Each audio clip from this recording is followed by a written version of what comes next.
개인적인 일은 비밀로 하라. 개인적인 비밀은 깊이 숨겨두어야 한다. 아무리 친한 친구에게도 객관적인 자기 모습만 보여주는 것이 좋다.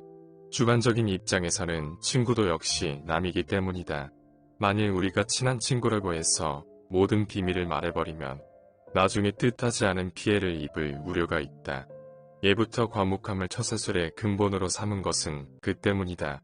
아라비아의 격언에도 이 같은 지혜가 담겨져 있다. 적에게 알려서 안 될 일은 친구에게도 알리지 말라. 비밀을 지키면 비밀의 주인이 되지만 비밀을 고백하면 비밀의 노예가 된다. 그리고 평화의 열매는 침묵의 나무에서 열리는 법이다. 갖지 못한 괴로움보다는 상실의 괴로움을 배워라. 사람은 자기가 갖지 못한 것을 보면 저것이 내 것이라면 얼마나 좋을까 하고 생각하게 된다. 그것이 바로 우리의 갖지 못한 데서 오는 괴로움 즉 갖고 싶은 소유욕이다. 그래서 우리는 그 괴로움에서 벗어나기 위해 이것이 내 것이 아니라면 이라는 의문을 품어볼 필요가 있다. 그러니까 현재 자기가 갖고 있는 소유물을 상실한 것으로 간주해보라는 뜻이다. 남의 좋은 집을 보고 나도 저런 집에서 살았으면 하고 생각하는 것이 아니라 나의 집을 보고 내가 사는 지금의 집이 없다면 어떻게 될까?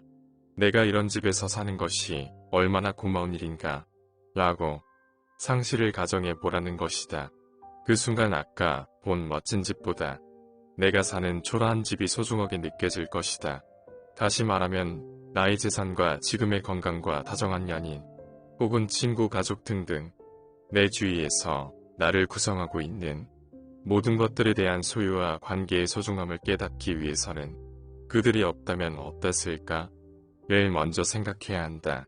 지금의 이 재산이라도 없었다면 나는 어떻게 되었을까? 지금 내가 아파서 누워있다고 생각을 하면 나는 지금의 나의 건강이 고맙게 느껴질 것이다.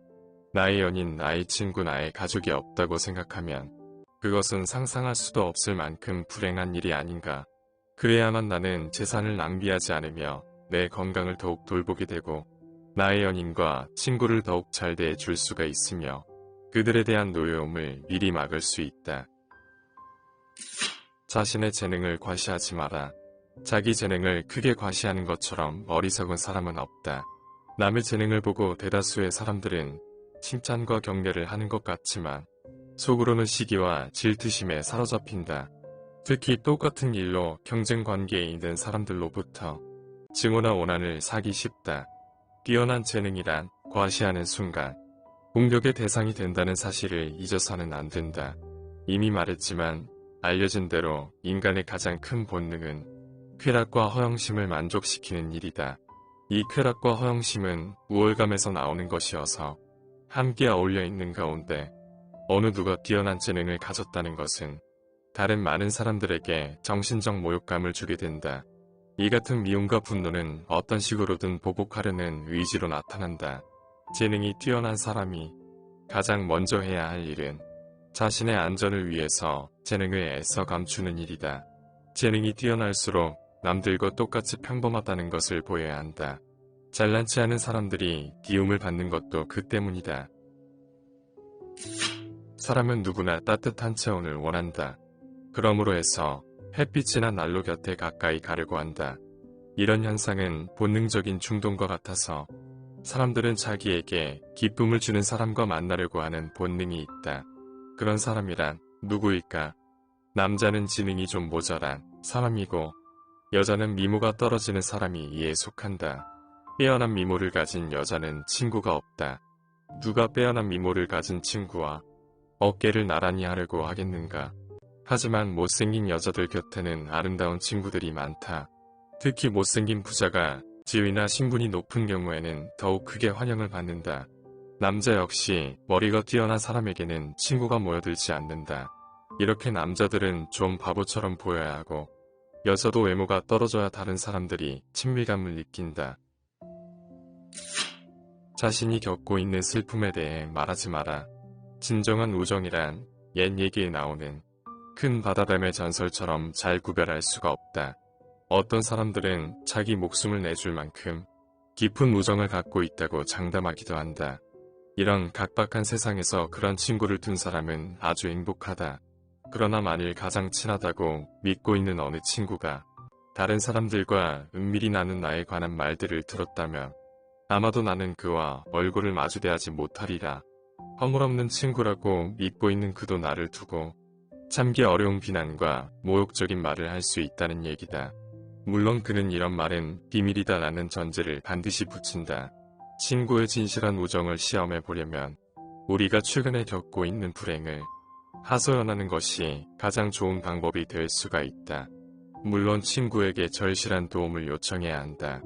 예를 들어 파산을 앞두고 있으니 돈을 빌려달라거나 아니면 힘든 일을 대신해서 해달라고 제의할 때 바로 그 순간 친구의 표정을 잘 살펴보라. 그때 친구가 진실로 동정과 연민의 모습을 보이거나 냉담한 태도로 돌변해도 관계없다.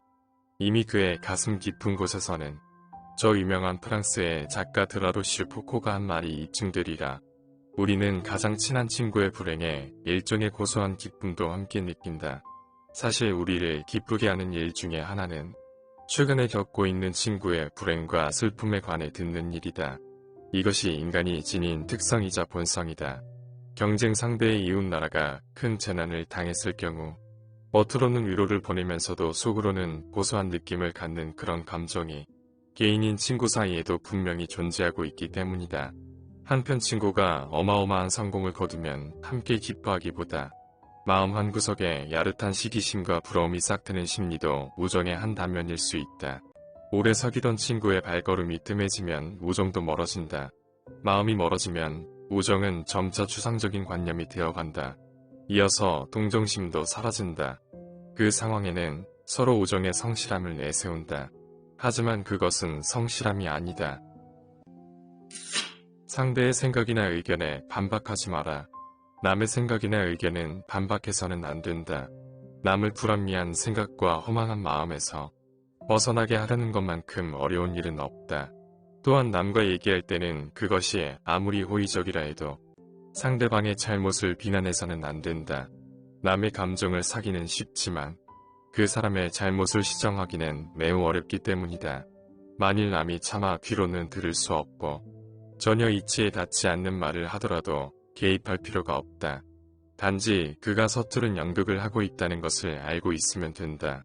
진리나 교훈을 전하려는 대부분의 사람들은 그 과정에서 오해나 푸대접을 받거나 아니면 저항에 시달리고 있다.